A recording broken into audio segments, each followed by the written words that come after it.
Well, the number of computer viruses, worms and trojans in circulation globally has topped the 1 million mark at the end of last year. Experts say that the viruses are spreading at a quicker rate than the speed at which antivirus patches can be distributed. For business, the fears of an attack in whatever form is of deep concern, and one which can lead to a nightmare of even having their network hijacked. Most companies have virus protection in place, but is that enough in this high-tech age and huge reliance now on the internet?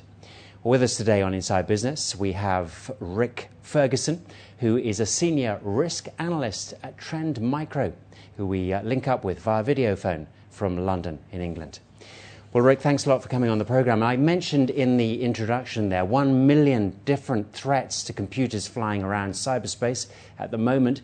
Is this accurate, and how serious are the threats, particularly for business? In fact, that actually seriously underestimates the nature of the threat. Over the course of 2008, we saw over 6 million new malware binaries created, just over the course of that 12 months alone. And to put that into a bit of perspective, if we look 20 years back, when Trend Micro started out in 1988, we saw only 1,738 new viruses created during that year, that 12-month period. 10 years later, in 1998, we saw just over 177,000. And then obviously 10 years further down the line, as I said, we're talking about 6 million new malware binaries created over the course of that year.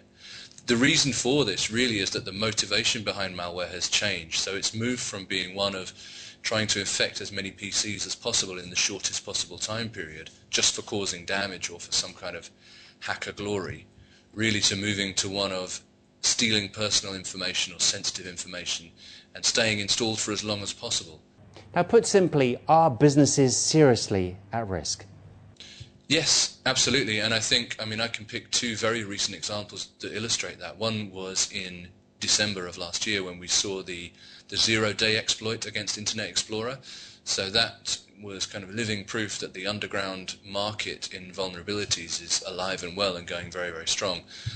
So a zero-day vulnerability, what that means is that the exploit was released before there was a patch available to fix it.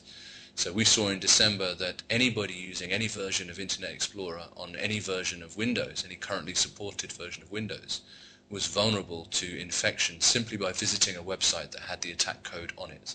Number two is the massive growth that we've seen in the virus, which is variously known as Conficker or Downadup. And we're hearing that that's infected literally millions of machines. And that's really only been since November of last year and really ramped up over the course of January this year. How can we make personal and confidential data more secure, especially emails and bank details?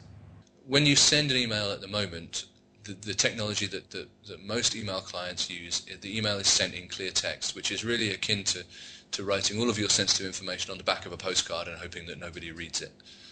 If it's in transit and it's in clear text, then obviously it can be read anywhere on its journey. So to solve that kind of problem, encryption is the number one technology. Obviously there are solutions out there for business, but if you want to encrypt your personal email, certainly Trend Micro's email encryption client will do that, and I know that there are other clients, OpenPGP and GNU PG, that will do similar things. So encrypting your email is number one if you want to keep that stuff to yourself. But also in terms of banking details, I know that that's a big worry for people. And really the banks are involved in escalating technology. And in fact, I have right here an example of the technology. I'm covering up my bank name, but an example of the technology being deployed by banks. So this is a card reader. I can put my bank card in here and it will generate a one-time code to allow me to log on to my banking website. Now, Rick, what simple preventative measures can we take, and employees in companies, to reduce the risk of a cyber attack?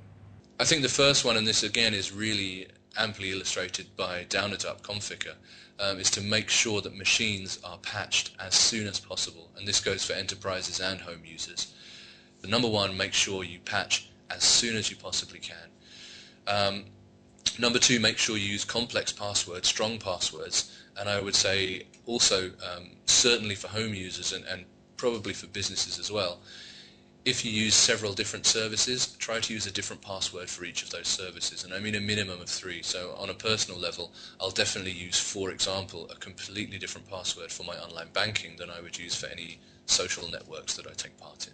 How can we find out if someone either has access to our network or if a virus has infiltrated the computer? Well, the goal of cybercriminals really is to stay installed for as long as possible. So you'll find that they don't exhibit really visible symptoms because they're too busy in the background just recording every keystroke you make or taking snapshots of your screen and sending it back to the cybercriminals. So what we need to focus on to detect this kind of infection is more listening to things like the network traffic within your organization, within your enterprise.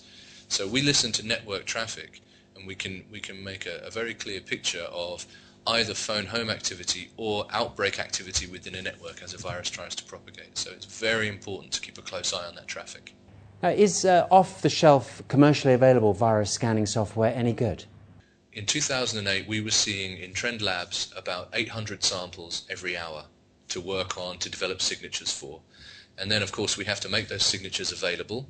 You, the customer, have to download them. You have to deploy them across your estate. And if we're seeing 800 every hour, if we take the current rate of growth and look forwards, by 2015 we could expect to see 26,500 samples every hour. So I think you can see that trying to write signatures and deploy them and have you download them and deploy them across your enterprise, that's not a workable solution going forwards.